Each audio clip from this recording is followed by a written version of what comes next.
निकलकर प्रदेश की सबसे बड़ी पंचायत विधानसभा के इस पवित्र सदन में आया हूं। इसलिए मैं सबसे पहले खींवसर विधानसभा क्षेत्र की देवतुल्य जनता का धन्यवाद करना चाहता हूं, जिसने मुझे एक ऐतिहासिक चुनाव जिताया। इसलिए खींवसर की जनता का मैं विशेष रूप से दिल से आभार प्रकट करता हूं। मैं खींवसर के भाजपा कार्यकर्ता, पार्टी पदाधिकारियों, हमारे प्रदेश और केंद्रीय नेतृत्व का भी आभार प्रकट करता हूं, जिनका भरपूर सहयोग और समर्थन मुझे उपचुनाव में मिला। मैं हमारे यशस्वी प्रधानमंत्री आदरणीय श्री नरेंद्र मोदी जी और माननीय मुख्यमंत्री श्री भजनलाल जी शर्मा का आभार प्रकट करता हूं, जिन्होंने मुझ साधारण से व्यक्ति पर भरोसा जताया और उपचुनाव में फिर से टिकट दिया। मैं आपके माध्यम से खींवसर की जनता से निवेदन करना चाहता हूं कि आपने मुझे विधानसभा तक भेजा है, आपने अपना काम कर दिया। अब मुझे आपकी सेवा करनी है। खींवसर की जनता की आवाज़ को राजस्थान की विधानसभा और सरकार तक पहुंचाना है। मैं खींवसर की जनता को विश्वास दिलाता हूं कि मैं रेवंत राम डांगा आपके लिए 365 दिन 24 घंटे तैयार मिलूंगा। कभी भी किसी को भी मेरे से कोई भी काम हो, बेझिझक मुझे बताओ, मैं आपका काम कराने की पूरी कोशिश करूंगा। मैं माननीय राज्यपाल महोदय जी के अभिभाषण का पुरजोर समर्थन करता हूं। इस अभिभाषण में राज्य सरकार ने पिछले 1 वर्ष में जो उपलब्धियां हासिल की है वो तारीफ़ काबिल है।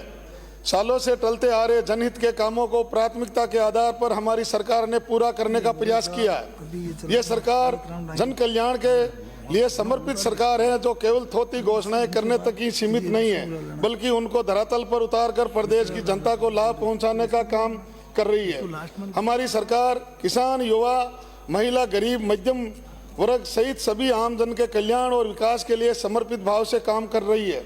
हमारी सरकार ने अपने कार्यकाल के पहले ही साल राइजिंग राजस्थान समिट का आयोजन कर प्रदेश के बेहतर भविष्य के लिए 35 लाख करोड़ रुपए के निवेश की नींव रखने का काम किया है।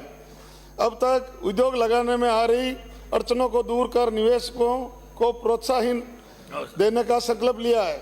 हमारी पूर्व मुख्यमंत्री आदरणीय वसुंधरा जी ने पूरी राजस्थान के जिलों के लिए जो सोच रखी थी, आज वो साकार होने जा रही है, क्योंकि उसमें आ रही सारी अड़चनों को हमारी डबल इंजन की सरकार के साथ पड़ोसी राज्य मध्य प्रदेश में भी भाजपा की सरकार होने का फायदा मिला है। इसका परिणाम है कि आज राम जल सेतु लिंक परियोजना धरातल पर फलीभूत होने जा रही है। इस परियोजना से राजस्थान के 17 जिलों में 4 लाख हेक्टेयर भूमि को सिंचाई और 3 करोड़ से अधिक आबादी को पीने का पानी मिलेगा।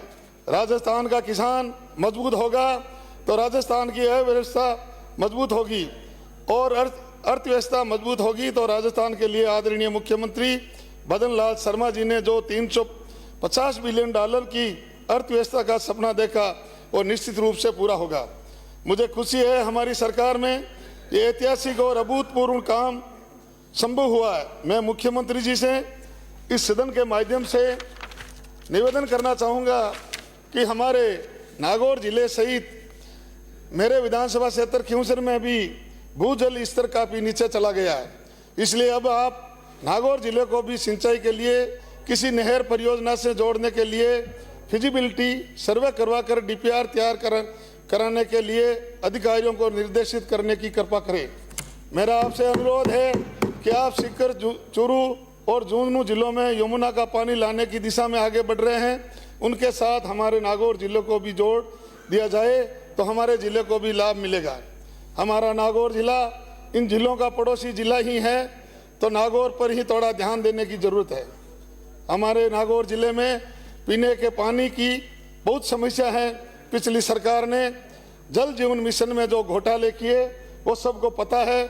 इन्होंने तो लोगों के पानी पीने पर ही डाका डाला है। हमारे पूर्व सदस्यों ने जो बात रखी कि जो नल पाइपलाइन बिछा दी, हर गांव में टंकियां बन गई, उनमें सप्लाई नहीं है। ये काम पूर्ववर्ती सरकार का है। हमारे नागौर में घर घर पानी जो आज कम से कम 1.5 साल से जो टंकियां बनी हुई हैं बड़ी तादाद में, उसमें एक बूंद भी पानी आज तक नहीं आया। तो हमारी सरकार इस पे ध्यान दे रही है और विशेष तौर ध्यान देना का है कि उनकी खानापूर्ति हमें करनी है। तो अब हमारी सरकार ने इसको सुधारने का काम किया है। आशा करता हूं अगले 2-3 सालों में राजस्थान के हर घर तक नल से जल उपलब्ध हो जाएगा।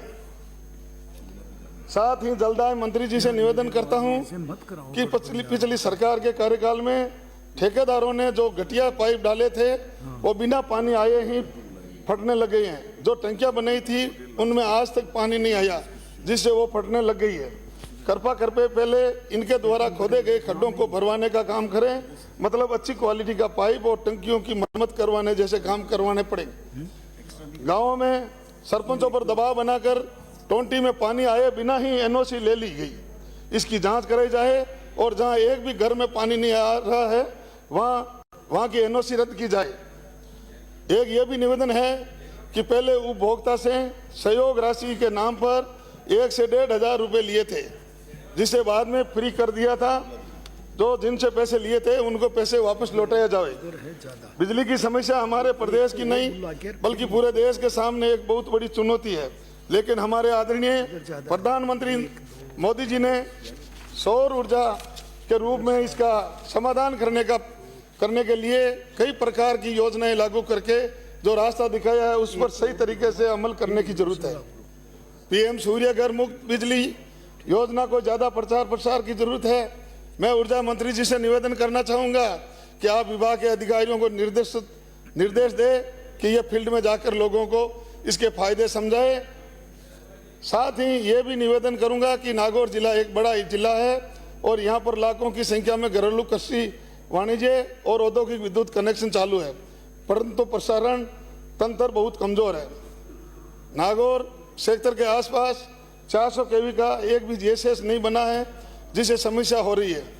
कृपा करके आने वाले इसी बजट में नागौर में 400 केवी का जीएसएस बनवाने की घोषणा करवा दे। नागौर की जनता खासकर किसान आपको धन्यवाद देंगे। मैं आने वाला बजट में कालियास, बोजास, बैरातल, खुर्द, चामुंडिया, सेंधनी और जोगीनाडा में 33 केवी जीएसएस की घोषणा करवाने की कृपा करे। खिंवसर और मुंडवा में अजमेर डिस्काम का एक्शन ऑफिस खुलवाने की कृपा करें। पांचोड़ी, संकवास, कुचेरा, खरनाल में एइन ऑफिस और रूण में जैन ऑफिस खुलवाने की घोषणा कराने की कृपा करें। फिर खिंवसर में बिजली की समस्या लगभग समाप्त हो जाएगी। हमारी सरकार ने प्रदेश की युवा शक्ति के लिए पिछले 1 साल में ही 59,236 पदों पर नियुक्ति देकर जो कीर्तिमान स्थापित किया है वो आज तक किसी भी सरकार ने अपने कार्यकाल के पहले साल में नहीं किया। हर बार यही सिस्टम चलता आया था कि चुनावी साल में बम्पर घोषणा करने की नीयत से 4 साल यूं ही निकाल देते थे, लेकिन आदरणीय मुख्यमंत्री भजनलाल जी की सरकार ने अपने कार्यकाल के पहले ही साल में नियुक्तियां देकर युवाओं के सपनों को जो उड़ान दी है आने वाले 4 सालों तक लगातार जारी रहेगी और इसी युवा शक्ति के दम पर अब हमेशा के लिए राजस्थान में भाजपा की सरकार बनेगी। क्योंकि आदरणीय प्रधानमंत्री जी ने हमें जो गरीब युवा, अन्नदाता और नारी दिया है वो ही देश की आत्मा है। अभी कुछ दिन पहले 1 फरवरी को केंद्रीय बजट पेश हुआ था। वित्त मंत्री जी आदरणीय निर्मला सीतारमण जी ने दिखा दिया कि नारी शक्ति केवल घर का बजट ही नहीं बना सकती, वो देश का बजट भी बना सकती है। क्या शानदार और ऐतिहासिक बजट पेश किया है। वित्त मंत्री जी ने सत्ता पक्ष की ओर से टेबलें बजाई जा रही पक्ष के विरोध करने के लिए कुछ ही नहीं था। बजट में मिडिल क्लास को जो राहत दी गई, निश्चित रूप से वो अगले 4 सालों में भारत की आर्थिक गति तेज लाएगी। केंद्रीय बजट में गरीब, युवा, अन्नदाता, नारी पर भी फोकस किया गया है। ये बजट निश्चित रूप से भारत को आर्थिक महाशक्ति बनाने की दिशा में मील का पत्थर साबित होगा। मैं हमारे विपक्ष के माननीय सदस्यों से कहना चाहूँगा कि आने वाली 19 फरवरी को जब हमारे प्रदेश की वित्त मंत्री आदरणीय दिया कुमारी जी राजस्थान का बजट पेश करेगी तो आप टेबल बजाने का काम भी करना आपको प्लीज समाप्त, क्योंकि मुझे पूरी उम्मीद है कि वो बजट केंद्रीय बजट की तरह शानदार और ऐतिहासिक ही होगा। हमारी वित्त मंत्री जी महिला ही हैं, इसलिए नारी शक्ति का सम्मान करने के लिए टेबल बजाने में आप पीछे नहीं रहे। हमारी सरकार का स्पष्ट विजन है। हमारा प्रदेश शिक्षा और स्वास्थ्य के क्षेत्र में तेजी से तरक्की और दिशा में हमारी सरकार लगातार प्रयास कर रही है। आज राजस्थान पूरे देश में 1 मिनट पूरे एजुकेशन हब बनकर उभरा है और अगले कुछ वर्षों में हमारा प्रदेश मेडिकल हब बनने जा रहा है।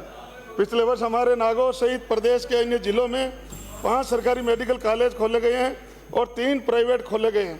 MBBS की 850 सीटों की वृद्धि हुई है।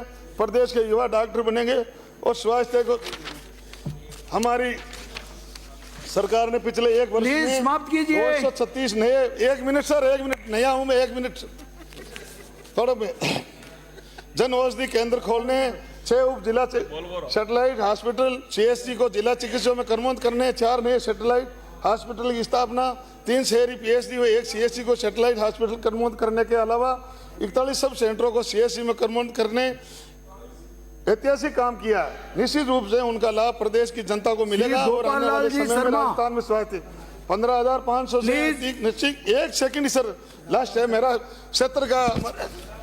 आपने अपने पूर्व मंत्रीकाल की को कई सौगातें देने का आदरणीय चिकित्सा मंत्री जी, जो मेरे विधानसभा क्षेत्र खींवसर के ही हैं और इनकी खींवसर में हमेशा विशेष कर पा रही है। अंकित नहीं हो रहा है। करता हूं कि आने वाले इस बजट, बोलिए गोपाल जी, बोलिए। आपका ताज़ा खबरों के लिए विजिट करें द फैक्ट इंडिया की वेबसाइट और डाउनलोड करें द फैक्ट इंडिया ऐप।